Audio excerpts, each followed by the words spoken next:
আসসালামু আলাইকুম। সবাইকে আমন্ত্রণ জানাচ্ছি আমার নতুন একটি ভিডিওতে। আজ ভিডিওটি একটু ভিন্ন এবং বিশেষ।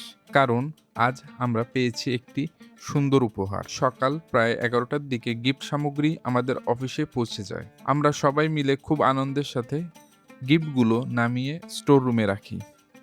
পুরো অফিস তখন এক ধরনের আনন্দময় পরিবেশ। সবার মুখে হাসি। অফিস শেষ হওয়ার পরে আমি আমার গিফট বক্সটি নিয়ে বাসায় চলে আসি। বাসায় এসে আমি আমার ওয়াইফকে দিয়ে গিফট বক্সটি খুলাই।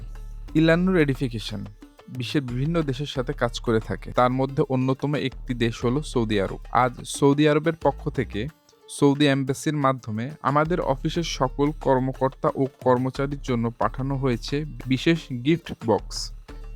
চলুন দেখি গিফট বক্সের ভিতরে কি কি আছে।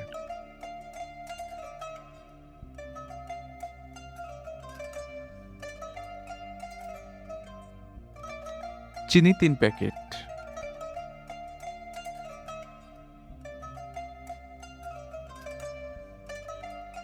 লবণ ১ প্যাকেট, সয়াবিন তেল ৩ লিটারের একটি, ৭ কেজি মসুরির ডাল আর ১৫ কেজি চাল। এই সুন্দর উপহার পেয়ে সত্যিই মনটা ভরে গেল। এটা শুধু একটি গিফট না, এটা ভালোবাসা, সম্মান এবং সম্পর্কের একটি সুন্দর প্রকাশ। ভিডিওটি ভালো লাগলে অবশ্যই লাইক, কমেন্ট, শেয়ার করবেন আর আমার চ্যানেলটি সাবস্ক্রাইব করে পাশে থাকবেন। আল্লাহ হাফেজ।